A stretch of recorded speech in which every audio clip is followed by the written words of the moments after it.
আর একটা email ID.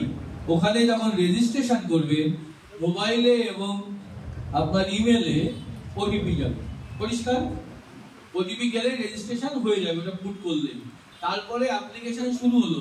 মনে রাখবেন সিটিজেনশিপ আইন শুধু 6B ধারা নিয়ে কথা বললাম। সিটিজেনশিপ আইনের সংবিধানের সেকেন্ড পার্টে আছে, সেকেন্ড পার্টে 5 থেকে 11 পর্যন্ত আছে, সেটা বললাম না, সময় নেই। ওটা এসআইআর এর সঙ্গে যুক্ত, এসআইআর এর সঙ্গে যুক্ত, সেটা পরে বলবো। বাই বার্থ ইন্ডিয়ান কখন হওয়া যায়? ভারতবর্ষে জন্মগ্রহণ করলেই কিন্তু ভারতের নাগরিক হওয়া যায় না। ওটা যদি সুযোগ পাই পরে বলবো। আমি আসলে অ্যাপ্লিকেশন করার জন্য যেটা লাগে সেটা আগে বলবো, সেটা ভালো হবে। এসআইআর নিয়ে হয়তো পরে সুযোগ পেলে কথা বলবো। তাহলে এই যে আমাদের যে অ্যাপ্লিকেশনটা করতে হয়, ওয়েবসাইটে যেতে হয় CAA citizenship Indian citizenship online.in, তাই তো? ওখানে যেতে হবে। লগইন করলে প্রথম যখন আপনি যাবেন প্রথমে আপনার নাম লিখতে হয়, ফোন নাম্বার লিখতে হয়। ক্লিক করলে একটা ক্যাপচা আছে, ক্যাপচা ক্লিক করলে আপনার ইমেল আইডিটা চেয়ে বসবে। ইমেল আইডি পুট করলে আবার একটা ক্যাপচা দিলে ক্লিক করলে আপনার দুটো ওটিপি চলে যাবে, মোবাইলে এবং ইমেলে। ওটিপিটা পুট করলেই রেজিস্ট্রেশন কমপ্লিট। এবার আপনার অ্যাপ্লিকেশন করতে গেলে সিটিজেনশিপ আইন কিন্তু অনেক বড়, যেটা বললাম সংবিধানে আছে 55 সালের সিটিজেনশিপ আইন, বিশাল বড় আইন, অনেক তার ধারা উপধারা শাখা উপশাখা আছে। অত কিছু আমাদের মাথায় নিতে হবে না। আমরা ভাই কি বুঝি? আমরা 6B ধারায় বাংলাদেশের উদ্বাস্তু নাগরিকত্ব চাই। আর যত ধারা আছে এই 55 সালের সিটিজেনশিপ আইনে সব ধারায় অবৈধভাবে আসলে কারো নাগরিকত্ব হবে না। শুধু 6B ধারাই একমাত্র অপশনটা আছে। পরিষ্কার বোঝা গেছে তো? 6B ধারা অপশনটা আছে। এর মাঝখানে একটু বলে রাখি, আমার এই দেশে যা যা কাগজপত্র আছে, স্যার চাকরি করলে কি অ্যাপ্লাই করতে পারবে, কোনো অসুবিধা হবে কিনা, স্যার পাসপোর্ট থাকলে অসুবিধা হবে কিনা, এর উত্তর সবাই পেয়ে গেছে। অসুবিধা হওয়ার কোনো কথাই নেই। ওটা নিজের দুর্বলতা থেকে কথাগুলি বুদবুদ করে উঠে আসছে। আর ওই বুদবুদের সুযোগ আমাদের সিটিজেনশিপ এর বিরোধী মানুষগুলো বলছে। চালিয়ে দাও, বুঝতে পেরেছো তো? এবার কোশ্চেনে চলে যাই, আবার দেখে নেবেন কোথায় ভুল হয়। যারা জানেন তাদের অধৈর্য হবে, কিন্তু বাকিদের জানার জন্য এই সুযোগটা তাদেরকে দিতে হবে। হ্যাঁ, ওটা নয় বাবা, ওয়েবসাইটে যেতে বলেছি। তো কে আবেদন করবে কোশ্চেন দাও, ঠিক আছে। কে আবেদন করতে পারবে? কার আবেদন করতে হবে? এই কোশ্চেনটা আসে। কার আবেদন করতে হবে? উত্তর সবাই জেনে গেছে। কার আবেদন করতে হবে সিটিজেনশিপের জন্য? যার জন্ম এই যে আমাদের 47 সালের 15 আগস্টের যে ভারতীয় ম্যাপ তৈরি হয়েছে, এই ম্যাপের বাইরে যার জন্ম। আমি কথাটা কেন বললাম? কারণ ম্যাপের বাইরে জন্ম হলো, আমি অন্তত ব্যক্তিগতভাবে মনে করি আমি ভারতীয়ই ছিলাম। বাংলাদেশে বা পাকিস্তানে জন্ম হলেও আমি ভারতীয় মনে প্রাণে বিশ্বাস করি। এটা বিশ্বাস করতে হবে, আর না কিন্তু আমাদের এই চেষ্টা কিন্তু 90% জলে চলে যাবে। তাহলে কে আবেদন করতে পারবে? যার জন্ম এই 47 সালের 15 আগস্টের এই যে ভারতবর্ষ, এই ভারতবর্ষের জিওগ্রাফিক্যাল লোকেশনের বাইরে হয়েছে, বাংলাদেশে হয়েছে, সেই আবেদন করতে পারবে। পরিষ্কার হয়েছে? এবার আপনি বুঝতে পেরেছেন তো কে আবেদন করবেন? এবার প্রশ্ন আসবে, পরিবারে কি একজন করবে?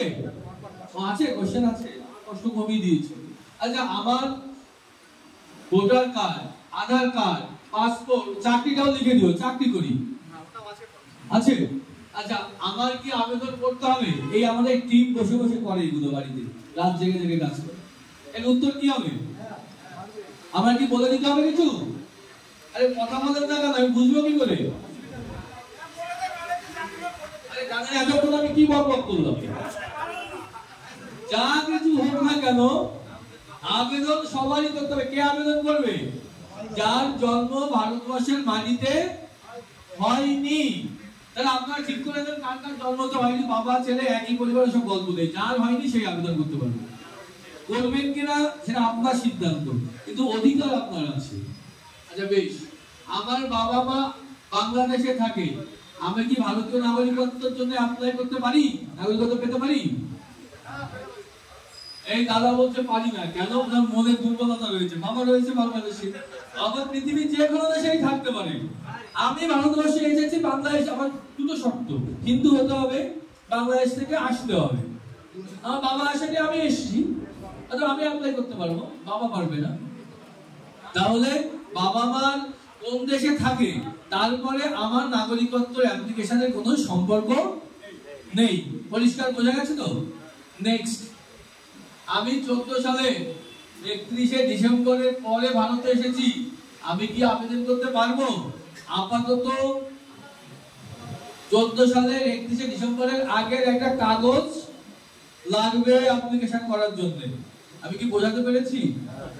বেশ, এরপরে মাইকে এরপরে আর বলতে পারবো না। নেক্সট, তারপরে তাহলে উনি করতে পারবেন না, ওনার মাথায় তো গোবর তোলাম, এছাড়া কি বলবো? আপনি ফোনোলজি বুঝুন, কথার টন বুঝুন, কথা বুঝুন, কি বলতে চাইছি মাথায় নিন, খালি ভয় পাবেন না। আচ্ছা, আমি বাবা মা সবাই বাংলাদেশ থেকে, আমি বাবা মা ভাই বোন সবাই বাংলাদেশ থেকে 14 সালের 31শে ডিসেম্বরের আগে এসেছি। আমার বাবা নাগরিকত্ব পেলেই কি আমাদের সবার নাগরিকত্ব হয়ে যাবে? বাবা যদি অ্যাপ্লাই করে ছেলে মেয়েদের কি হবে? হবে না, কারণ আমার জন্ম যদি বাংলাদেশে হয় তাহলে আমাকেও অ্যাপ্লাই করতে হবে, সবাই অ্যাপ্লাই করতে হবে। বুঝতে পেরেছেন? বোঝা গেছে? তাহলে বাবা মা করলে প্রচুর হাজার হাজার কোশ্চেন আসে, সেই কোশ্চেনের উত্তর কিন্তু দেখবেন প্রায় সবার কোশ্চেনের উত্তর এর মধ্যে আসে। বেশ, তারপরে সবারই অ্যাপ্লাই করতে হবে যার জন্ম বাংলাদেশে হয়েছে বা পাকিস্তানে। আমি সরকারি চাকরি করি, এটারই ভয় বেশি। এটা করলে আমার চাকরি থাকবে তো? চাকরিজীবী কেউ আছেন এখানে? চাকরি থাকবে? আর জোরে দাঁড়িয়ে বলুন, কেন থাকবে? আপনি তো ইন্ডিয়ান সিটিজেন, তো সেই যেদিন এসে সেদিন থেকেই হবে। তাই চাকরি তো এসে তার বাংলাদেশ থেকে আসার আগে তো চাকরি পাননি, আসার পরে পেয়েছে। আইন বলছে আপনার সুযোগ সুবিধা কিছুই যাবে না অ্যাপ্লিকেশন করার জন্য, তাহলে আপনি তো নাগরিক তো সেই প্রথম দিন থেকেই। তাহলে চাকরি কোনো প্রভাব পড়বে না। সবাই মুখে মুখে ভয় দেখাবে তুমি অ্যাপ্লাই করো না, কারণ ভোটের বাক্সে, ভোটের রাজনীতি হচ্ছে তুমি যদি সিটিজেনশিপ পাও, এই মাস্টার মশাই এখানে বক্তব্য আছে, রাজনৈতিক কথা বলছে না, কিন্তু ভোটের বাক্সে অন্ধকারে গিয়ে এই সার্টিফিকেটের কথা মনেও করতে পারে। এইটা বিরোধীরা ভয় পায়, ওই জন্য ভয় দেখায়। বেশ, তারপরে আমি পেনশন, বৃদ্ধ, ওই আপনার ওই উত্তরটা আছে, আমি পেনশন, বৃদ্ধ ভাতা, লক্ষ্মীর ভান্ডার ইত্যাদি সুযোগ সুবিধা পাই। ওই যে রাইটস এন্ড প্রিভিলেজেস, আবেদন করলে এগুলো কি বন্ধ হয়ে যাবে? কোথায় বলেছে? আইনে বলেছে। তাহলে কে কোথা থেকে ফুসফাস ভয় দেখাচ্ছে? কে কোথা থেকে ফুসফাস ভয় দেখাচ্ছে? তাই থেকে কি ভয় পাওয়ার কোনো আইনি কোনো ব্যাখ্যা আছে? তাকে শুধু অনুরোধ করবেন, আপনি যে বললেন পাবে না, এটা কি আপনার ব্যক্তিগত মন করা কথা নাকি আইনে কোথাও লেখা আছে? হ্যাঁ, বলুন যে তাহলে গভর্নমেন্ট অফ যে সরকার বলেছে তাকে বলুন যেটা নোটিফিকেশন করে দিতে, যে সিটিজেনশিপ অ্যাপ্লাই করার জন্য এই সুযোগগুলো তারা পাবে না। দেখি কত বড় সাহস আছে। আজকে নোটিফিকেশন করতে বলুন না সরকারকে, তাই না? নাগরিকত্ব অ্যাপ্লিকেশন করতে পারবে না, কারণ আইনে বেঁধে যাবে, ওই জন্য করতে পারবে, মুখে মুখে ভয় দেখাবে। নেক্সট, আর কি আছে? আমাদের আবেদন বাতিল হলে আমায় কি গ্রেফতার করতে পারে? কেন? আমি তো ওই ব্যাপারে কিছু বলিনি এখনো। কোশ্চেন কমন আসেনি না এবার? এবার শুনুন, ওখানে একটা ধারা আমি ভুলে গেছি বলতে। এই রুলস যেটা বেরিয়েছে না 24 সালে, সেখানে বলা হয়েছে কোন আবেদন বাতিল করার অধিকার সরকারের নেই। সরকারি আধিকারিকের এই আবেদন বাতিল করার কোনো অধিকার নেই। পৃথিবীতে কোনো দেখেছেন আবেদন করলে গ্রান্ট হতেও পারে আবার নাও হতে পারে, এই একমাত্র আবেদন এটা কি বাতিল হয় না। তাই এটা কি আমাদের পক্ষে না বিরুদ্ধে? তাহলে কার শর্তে নাগরিকত্ব দেওয়া হলো? এই ইউটিউবার ভাই, ফেসবুকে ভাইদের বলবে যে উদ্বাস্তুদের শর্তে নাগরিকত্ব দেওয়া হয়েছে, বিনা শর্তে নয়। বিনা শর্ত থেকে আরো এগিয়ে গেছে গাইডটা, সেটা আপনারা কাইন্ডলি মানুষকে জানাবেন, যারা প্রচার করবেন তারা। তাহলে বলো না না, আগেরটা কি বলছিলাম জানো, যে নাগরিকত্ব তাহলে কি দাঁড়ালো, অ্যাপ্লিকেশন করলে ওটা কি হয়, তাহলে অনেকেই তো পাইনি এখনো, অনেকেরটা তো হচ্ছে না, তাহলে তার আইনি ব্যাখ্যা কি?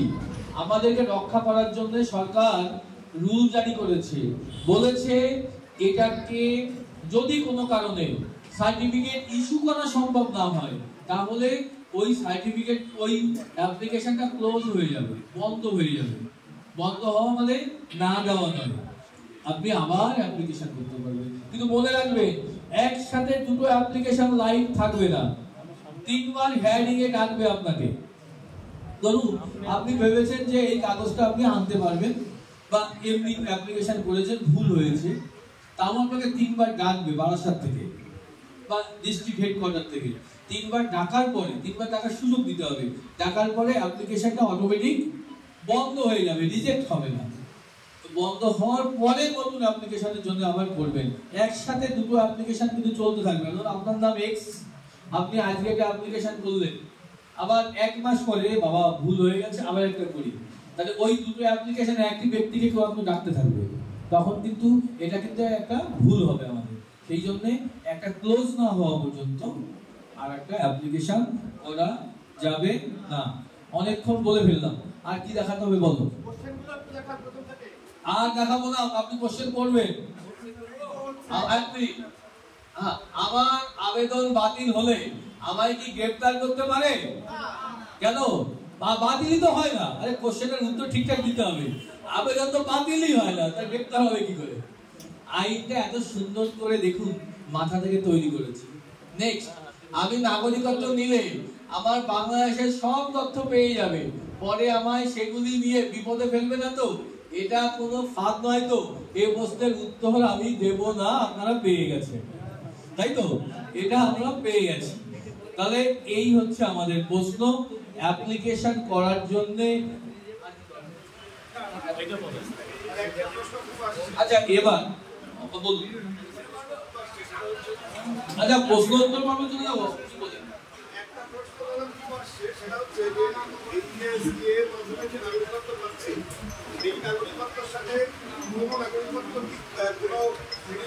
হ্যাঁ বলছি, নাগরিকত্ব ঠিক আছে, খুব ভালো কথা বলেছে।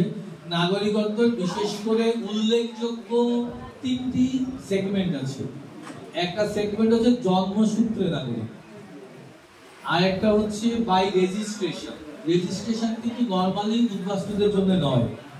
রেজিস্ট্রেশন হচ্ছে ধরুন এইখানে কেউ বাংলাদেশ থেকে বৈধভাবে এলো, এসে এখানে কোনো কোম্পানিতে চাকরি করলো বা বেড়াতে এসে বিয়ে করলো, সেটা ভারত সরকারকে জানালো যে আমি বাংলাদেশের থেকে এসে বৈধভাবে এসে বিয়ে করেছি, আমি আমার স্বামী স্ত্রী একসঙ্গে ভারতবর্ষে থাকতে চাই।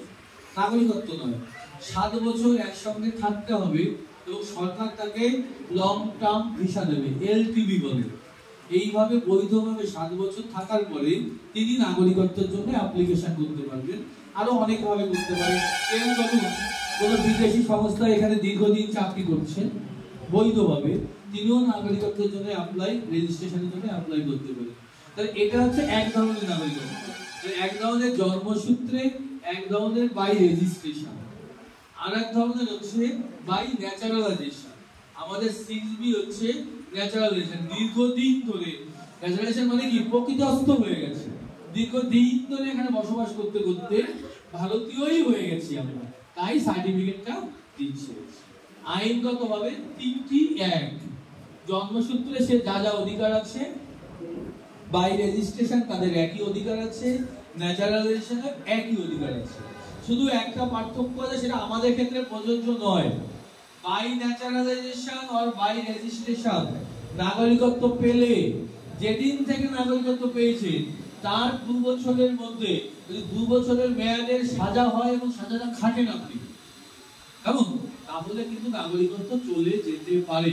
আমাদের তো তা আমাদের ক্ষেত্রে প্রযোজ্য নয়, কারণ নাগরিকত্ব পাচ্ছি তো সে 80 সাল থেকে দিচ্ছে আজকে, অতএব আমাদের ক্ষেত্রে এই আইনটুকু প্রযোজ্য হলো না। ঠিক আছে? অতএব নাগরিকত্ব ন্যাচারালাইজেশন হোক, রেজিস্ট্রেশন হোক, বাই বার্থ হোক, যাই হোক না কেন, একই সব, একই সব। কোনো কিছুতে কোনো সমস্যা নেই। পরিষ্কার বোঝা গেছে? আর একটা আছে যে ওভারসিজ যে নাগরিকত্ব, সেটা নিয়ে আলোচনা করবো না, এখানে কেউ তার আওতায় পড়ে না, ওটা অতি উচ্চ শিক্ষিত যারা বিদেশে থাকেন তাদের ক্ষেত্রে ওটা আমরা আরো দু একটা আছে সেটা বলবো, দরকার নেই, অপ্রাসঙ্গিক। আর কি প্রশ্ন আছে? ঠিক আছে, আমরা তাহলে ওখানে বসি, আপনাদের কোশ্চেন গুলো আমরা নিই।